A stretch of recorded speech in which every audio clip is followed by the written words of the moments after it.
Hola chicos, bueno, en este video vamos a hablar sobre la materia y sus propiedades. Lo primero que tenemos que tener en cuenta cuando hablamos de la materia es definirla, ¿sí?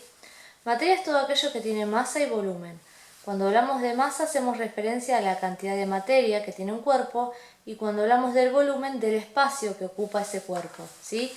La masa nosotros la podemos medir en gramos y el volumen en centímetros cúbicos, ¿sí? Ahora bien, cuando hablamos de la materia, por lo general hacemos referencia a los tres estados que comúnmente estudiamos en la escuela, si bien hay más estados de la materia. Los que estudiamos las características en la escuela son el sólido, el líquido y el gaseoso, ¿sí? Pero hay un cuarto estado, que yo les anoté acá, que es el plasma, que es el estado más abundante del universo y nosotros lo podemos ver en el sol o en la llama, por ejemplo, de una vela o de la cocina. El estado plasmático es un gas que está ionizado, ¿sí? O sea que tiene cargas eléctricas.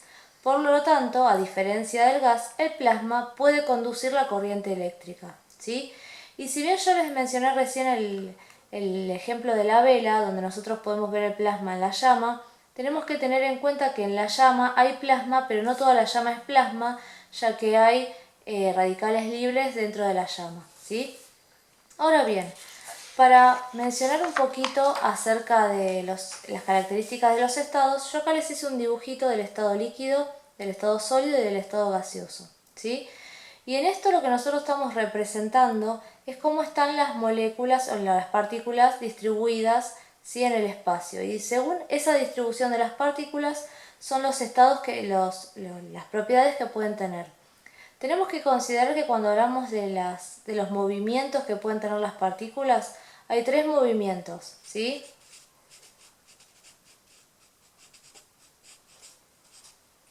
Las partículas pueden rotar, trasladarse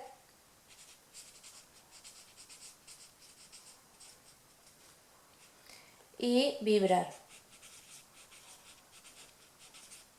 ¿sí? ¿Por qué es importante considerar estos tres movimientos? Si nosotros vemos acá el dibujito del sólido, las partículas están muy unidas, muy juntas unas con las otras. Por lo tanto, ¿sí?, rotar y trasladarse en el estado sólido no van a poder, ¿sí?, lo único que van a poder hacer como movimiento es vibrar. Por lo tanto, el estado sólido, si nosotros pensamos en las características, mantiene la forma, ¿sí?, es duro, por decirlo de alguna manera, no se puede comprimir ni se expande. Ahora, si nosotros pensamos en el estado gaseoso, donde las partículas están completamente diferentes, están muy separadas, si vemos en el dibujito, yo les dibujé unas comillas, que lo que les estoy tratando de poner con eso es que están en continuo movimiento. Y esto de que estén tan separadas las partículas lo que permite es que estos movimientos se den los tres movimientos, que roten, que se trasladen y que vibren con gran intensidad. Por lo tanto, van a ocupar todo el espacio disponible, ¿sí?, van a chocar entre sí y además ese choque lo que va a permitir es que se pueda expandir, el gas se puede expandir y también se puede comprimir. Eso es lo que pasa si ustedes van, por ejemplo, y agitan un desodorante, ¿sí?, o cualquier aerosol que tengan en casa, ustedes van a escuchar que adentro al agitarlo hay un líquido. Cuando apretamos el pistón sale un gas, ¿sí? Por lo tanto, ahí vemos un ejemplo de compresión, ¿sí?, y expansión. Ahora, si pensamos en el líquido, sería como algo intermedio entre el sólido y el gaseoso, donde las partículas están separadas, pero no tanto como para no tener forma. Piensen que el gas no tiene forma propia.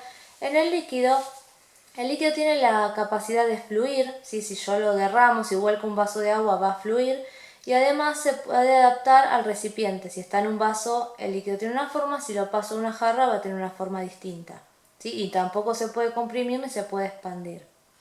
Ahora bien, cuando hablamos de los tres estados, líquido, gaseoso y sólido, se pueden dar pasajes entre ellos que llamamos cambios de estado.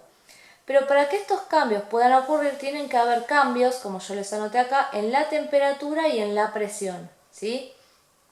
Ahora bien, para no estudiar de memoria cuáles son los nombres de cada pasaje, lo que conviene siempre es pensar en ejemplos cotidianos que tengamos todos los días. Si pensamos cuando nosotros tenemos agua, ¿sí?, queremos tener agua sólida, cubitos, hielo en este caso, ¿sí? Nosotros lo que tenemos es el agua líquida que la vamos a convertir en agua sólida. Ese proceso se llama solidificación. Ahora, si yo saco agua del freezer, si agua sólida del freezer cubito y lo dejo a temperatura ambiente, al cabo de un tiempo, sí va a pasar el sólido al líquido. En ese caso estamos en presencia de la fusión. Si pensamos en un ejemplo, ¿sí?, de líquido a gas, tenemos que tener en cuenta cuando a veces vamos a cargar nafta, ¿sí?, y del surtidor se caen gotitas de nafta al piso. En ese caso, el líquido pasa rápidamente mediante volatilización a estado gaseoso. Por eso, en las estaciones de servicio, cuando vamos, hay mucho olor a nafta. Y si pensamos, por ejemplo, en un pasaje del estado sólido al gaseoso, ¿sí?, que estamos hablando de la sublimación, un ejemplo que podemos tener en cuenta es si nosotros compramos algo, por ejemplo, algún pescado, alguna carne, algo que tenga que llegar a casa refrigerado, lo van a mandar a casa con hielo seco. El hielo seco es dióxido de carbono en estado sólido.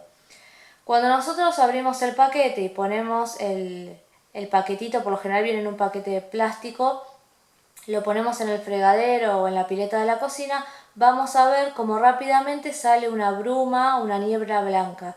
En ese caso estamos apreciando la sublimación, cómo pasa el dióxido de carbono sólido a dióxido de carbono gaseoso, ¿sí? Esos serían algunos ejemplos. Bueno, y el proceso contrario de estado gaseoso a sólido le llamamos deposición. Estos serían algunos ejemplos y yo les recomiendo que cuando piensen en los cambios de estado lo piensen en función de ejemplos cotidianos, ¿sí?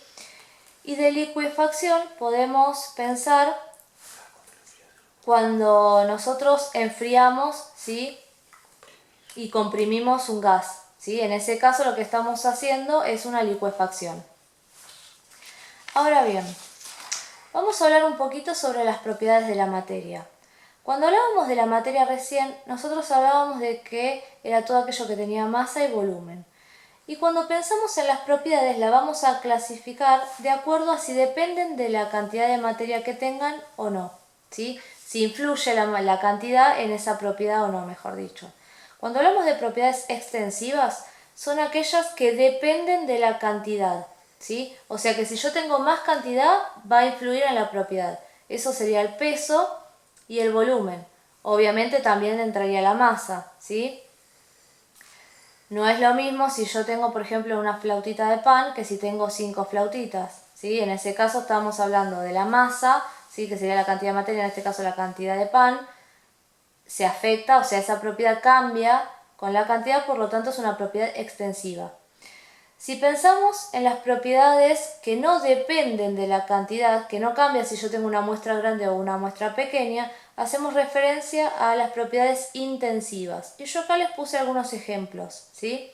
La dureza, la presión, la densidad, el punto de fusión y el punto de ebullición. Siempre cuando explico esto en el pizarrón les hago referencia al ejemplo del agua.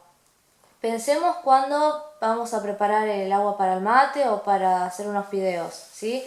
Nosotros no importa qué cantidad ponga yo de agua en la olla o en la pava, el punto de ebullición del agua siempre va a ser 100 grados centígrados, ¿sí? Entonces, eso es una propiedad que no depende de la cantidad. Fíjense que yo acá anoté la densidad también como una propiedad intensiva. Y la densidad, que yo acá les voy a anotar la fórmula, densidad es igual a la masa sobre el volumen, a veces presta confusión, ¿sí? Y uno no sabe si la densidad es intensiva o extensiva. ¿Por qué? Porque estamos vinculando dos datos o dos, digamos, propiedades que llamaríamos extensivas, la masa y el volumen. Pero piensen que nosotros cuando hablamos de la densidad lo que estamos haciendo es una relación, estamos dividiendo, ¿sí?, una propiedad por la otra, por decirlo de alguna manera. Por lo tanto, si aumento la masa, va a aumentar el volumen y el número se va a mantener, siempre va a ser una relación, se va a mantener constante, ¿sí? Bien, estas serían las propiedades de la materia y ahora vamos a ver, más allá de cuáles son las propiedades de la materia, cómo podemos estudiar la materia. Y para eso tenemos que tener en cuenta que nosotros vamos a aislar una porción de materia para poder estudiarla. Piensen que en el universo todo es materia o energía, entonces vamos a aislar una porción que es la que queremos estudiar en particular. Esa porción que aislamos se llama sistema material y lo podemos clasificar de dos maneras, según la interacción que tiene con el entorno y según características observables. Vamos a ver la primera, ¿sí?, que es esto de según la interacción con el entorno, ¿sí? Uno con el entorno puede cambiar masa y energía, ¿sí? Materia, mejor dicho, y energía. Podemos tener entonces sistemas abiertos, sistemas cerrados y sistemas aislados. Yo acá les hice un dibujito para que ustedes vean qué es lo que pasa en cada uno. En el sistema abierto es aquel donde se intercambia energía y materia, ¿sí? Pensemos por ejemplo en el cuerpo humano. Para funcionar nosotros necesitamos energía e intercambiamos con el entorno materia y por lo tanto también energía, ¿sí? Absorbemos, liberamos materia y energía. Un sistema cerrado es aquel donde solamente hay intercambio de energía, no de materia, y un sistema aislado es donde no intercambia nada, no intercambia ni energía ni intercambia materia. Ahora bien, nosotros dijimos recién que tenemos otra forma de clasificar los sistemas materiales según propiedades observables, y fíjense que yo aclaré a simple vista. Este criterio es el criterio que vamos a utilizar en la escuela, ¿sí? Porque si nosotros estaríamos en un laboratorio, utilizaríamos el criterio de características o propiedades observables en microscopio o ultramicroscopio. En el aula lo vamos a hacer según características observables a simple vista. Lo vamos a hacer en homogéneo y heterogéneo, considerando que en homogéneo yo tengo una fase y puedo tener uno o más componentes. Con una fase me estoy haciendo referencia a todo lo que yo veo como algo uniforme, que mantiene las mismas propiedades intensivas, ¿sí? Por ejemplo, si yo tengo un vaso con agua, ¿sí? Agua y sal. Y esa sal está completamente disuelta en el agua. Lo que yo tengo acá son dos componentes, pero a simple vista puedo observar algo uniforme, ¿sí? Entonces es un sistema homogéneo. Un sistema heterogéneo es aquel que tiene dos o más fases, ¿sí? O sea que yo puedo ver dos o más cosas completamente distintas donde cada porción que yo veo, ¿sí? Va a tener las mismas propiedades intensivas y una o más componentes. Por ejemplo, si yo tengo un vaso, ¿sí? Con agua líquida y, vamos a hacer así, bueno, perdón el dibujito, agua sólida. El componente sería uno solo, pero fíjense que a simple vista podría observar dos cosas, la fase líquida y la fase sólida, entonces sería un sistema heterogéneo. Bien, nosotros tenemos que tener en cuenta que vamos a trabajar mucho, ¿sí? Con esto de homogéneo y heterogéneo durante algunas clases más. Y vamos a pensar que cuando nosotros clasificamos, ¿sí? Las mezclas, estamos hablando, como les dije recién, de varios componentes. Yo acá les puse dos ejemplos, agua y aceite, que sería, habíamos dicho recién, un sistema heterogéneo, y agua y sal, donde si yo me lo imagino, lo mezclo, ustedes lo pueden hacer en casa, van a ver un sistema homogéneo, una fase sola, ¿sí? Ambos casos, homogéneo y heterogéneo, es una mezcla. Pero yo acá hice la distinción de sustancia. ¿Por qué? Nosotros tenemos que tener en cuenta que una sustancia es cuando yo tengo solamente un componente. Acá yo puse el ejemplo del hierro, ¿sí? Si yo pienso en un clavo de hierro, lo único que tengo en ese caso sería hierro, lo que estaría en presencia entonces es de una sustancia. Si en cambio pienso en bronce, ¿sí? Algún adornito que tengamos en casa, alguna perilla en casa de bronce, lo que yo tengo en ese caso es una mezcla de metales, ¿sí? Por lo tanto, en ese caso, cuando estoy hablando de varios componentes, es una mezcla. Si pienso en algún anillo que ustedes pueden tener en casa de plata, ¿sí? Si es un anillo de plata, en ese caso sería una sustancia.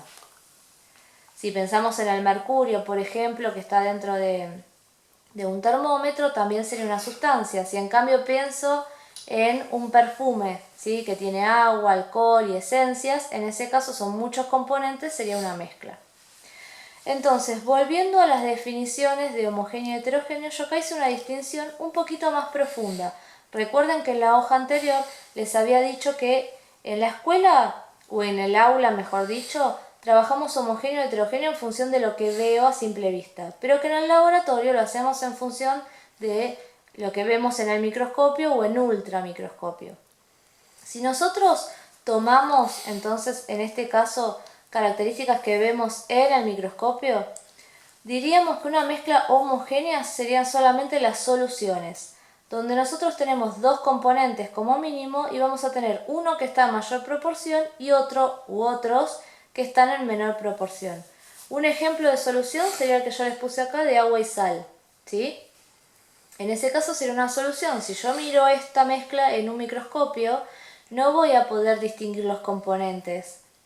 Y cuando lo veo, ¿sí? A simple vista en un vaso, es completamente translúcido, ¿sí? Esa mezcla es completamente transparente. Ahora bien, si nosotros pensamos en sistemas heterogéneos, yo acá les puse tres. Dos que a simple vista nos vamos a dar cuenta que estamos hablando de un sistema heterogéneo, y el tercero, que es el coloide, que quizás cuando lo vemos a simple vista en el aula nos lo confundamos con una solución, ¿sí? Pero que en la definición y en cuanto a las propiedades y características que tiene es distinto. La suspensión, como yo les puse acá, es cuando tengo agua y arena. Ustedes me van a decir, bueno, pero agua y arena no se mezcla. Pero le llamamos suspensión porque si nosotros tenemos en un vaso, hagan la prueba ustedes en casa si pueden, agua y arena y lo revuelven, van a ver que en un momento, cuando dejo quieto, ¿sí? La arena queda suspendida en el agua y se ve un líquido marrón. Obviamente al cabo de un tiempo dejarlo de reposo, la arena va a precipitar, si se va a ir al fondo del recipiente y el agua va a quedar arriba. Pero en un momento, cuando la arena estaba suspendida en el agua, era una suspensión. Podemos pensar en una emulsión. Yo acá les puse el ejemplo que había dado acá del sistema heterogéneo, que era agua y aceite. Si yo lo revuelvo mucho, sí voy a tener un líquido lechoso. Cuando lo deje en reposo se va a separar. Un ejemplo de emulsión que tenemos todos los días en casa es la mayonesa. Si piensen que la mayonesa se prepara con huevo, con aceite, sí, y un chorrito de limón. En ese caso lo que tenemos es una emulsión. Para hacer emulsión tienen que ser dos líquidos, para hacer suspensión tiene que ser un sólido y un líquido, ¿sí? Y yo les mencionaba hace un ratito el coloide, como algo que puede ser que a simple vista me lo confunda con una solución, pero que es distinto. Y les puse acá un ejemplo de agua y maicena, para que si ustedes pueden lo hagan en casa. Coloquen en un vaso un poco de agua, si llenenlo por ejemplo hasta la mitad del vaso, y échenle una cucharada de maicena, revuélvanlo bien y van a ver que ustedes a simple vista me van a decir que es una solución. Pero ¿sí? Si nosotros le echaríamos un poquito más de maicena, vamos a notar como no es esa mezcla no es completamente transparente como era la solución, porque las partículas, ¿sí? En este caso disueltas, la fase que nosotros diríamos la fase dispersa, ¿sí? Cuando hablamos de mezcla siempre hacemos referencia a una fase dispersa y una fase dispersante. La fase dispersante sería acá la que digamos le otorgaría, la que formaría la disolución, por decirlo de alguna manera, ¿sí? En este caso sería el agua. Esa fase, la dispersa, en este caso la maicena, si nosotros pensamos en el tamaño de la partícula es un poco más grande, ¿sí? Que por ejemplo las partículas de sal, por lo tanto en un ultramicroscopio nosotros vamos a poder distinguirlo y además hay una característica muy importante en los coloides que es que presenta propiedades ópticas. ¿A qué me refiero con esto? Hay algo que se llama efecto Tyndall que se da en los coloides. Si nosotros tomamos este vasito que yo les dije a ustedes que preparen con agua y maicena en casa, y si ustedes tienen un puntero láser y lo acercan, ¿sí? A la mezcla, van a ver cómo esas partículas de maicena actúan como si fueran pequeños espejitos reflejando la luz, ¿sí? Eso se da debido al tamaño que tiene la partícula, ¿sí? Por eso nosotros lo podemos apreciar. Entonces, repasando, considerando lo que yo podría ver en un microscopio o ultramicroscopio, homogéneo sería solamente una solución, heterogéneo, suspensión, emulsión y coloide, ¿sí? Bien, ahora en función de esto que yo les dije recién de cómo clasificamos las mezclas, tenemos que tener en cuenta que hay métodos para separar los componentes, ¿sí? Llamamos métodos mecánicos a todos aquellos que vamos a utilizar para separar mezclas heterogéneas, ¿sí? O como yo les puse acá, sistemas heterogéneos. Les puse acá la lista de los que utilizamos comúnmente en el laboratorio, que son cosas que en casa hacemos. Decantar, la imantación, la filtración, la tamización, ¿sí? Y la tría. La decantación serviría, por ejemplo, para separar el ejemplo que yo les había dado antes de mezcla heterogénea de agua y aceite, ¿sí? Nosotros, yo les dije, si dejamos en reposo vamos a ver cómo se separan, ¿sí?, los dos componentes, por lo tanto podría separarlos. Imantación se serviría, por ejemplo, si yo tengo agujas mezcladas con arena, ¿sí?, y lo quisiera separar. Paso un imán por la mezcla, ¿sí?, voy a separar por un lado las agujas y por el otro la arena. La filtración es algo que hacemos todo el tiempo en casa, cuando nos preparamos un té, cuando preparamos un café, ¿sí?, cuando limpiamos la pileta. En ese caso lo que nosotros estamos haciendo es reteniendo una fase sólida, ¿sí?, que se separa del líquido. La tamización también es algo que nosotros utilizamos en casa comúnmente cuando, por ejemplo, tenemos que preparar cemento para revocar algo en casa. Por lo general nosotros tenemos que limpiar la arena de basuritas que puede tener cuando viene del corralón y pasamos la arena por un tamiz. La arena va a pasar y va a quedar arriba todas las basuritas que tenga. O también lo hacemos en casa cuando, a todos los que nos gusta cocinar, cuando preparamos recetas de cocina, sobre todo en pastelería, por lo general nos dicen que la harina hay que tamizarla para separar los grumos, ¿sí?, que es la harina que está humedecida, de la fracción de harina que está seca, por decirlo de alguna manera. Entonces lo que nosotros hacemos, tamizamos la harina y quedan los grumos en el colador. En casa lo hacemos con un colador por lo general y pasa la harina seca, ¿sí?, a través del colador. Y después yo acá les puse tría, que la tría es separar, ¿sí?, componentes sólidos que podemos separar con una pinza, ¿sí? Obviamente sirve cuando, no sé, por ejemplo yo tengo pedacitos de corcho y tierra, ¿sí? Los pedacitos de corcho los podría sacar con una pincita, por ejemplo, de depilar, ¿sí?, y tendría la tierra limpia, ¿sí? Esos son métodos que en casa en algún momento podemos utilizar. Pero también nosotros por estos medios mecánicos podemos obtener sistemas heterogéneos que los podemos a su vez, los sistemas, homogéneos los podemos separar mediante métodos de fraccionamiento, ¿sí? Nosotros tenemos varios métodos de fraccionamiento. Yo acá puse cristalización, cromatografía, destilación simple y destilación fraccionada. La cristalización es cuando nosotros tenemos un sólido, ¿sí?, cristalizable y un líquido. Por ejemplo, si tenemos el ejemplo que había dado antes yo de sistema homogéneo, que era agua y sal. Si yo caliento la mezcla a 100 grados centígrados, el agua se va a evaporar y me va a quedar cristalizada la sal, ¿sí? Eso puede ser, bueno, cristalización o evaporación. Después tenemos cromatografía, que nosotros lo que utilizamos en la cromatografía es que tenemos dos fases, una fase fija y una fase móvil, ¿sí? Nosotros vamos a colocar una muestra sobre la fase fija y la fase móvil va a ir empujando, ¿sí?, los componentes que están sobre la fase fija. Por capilaridad va a ir subiendo el líquido y por afinidad se van a ir separando los componentes. Si nosotros lo hacemos, por ejemplo, con una tinta, ¿sí?, si yo tendría acá un papel secante y hago una manchita con esta tinta y tuviera esto, ¿sí?, en un vasito. Bueno, esto sería un vasito, acá estaría el líquido, ¿sí?, podría ser, por ejemplo, agua y alcohol.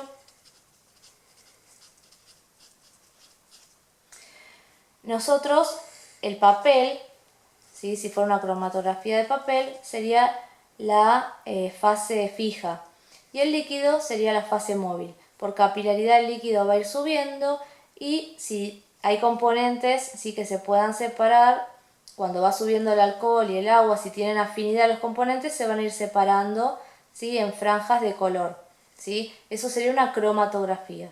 Después tenemos la destilación simple y destilación fraccionada, que en ambos casos estamos utilizando como principio el punto de ebullición de una sustancia.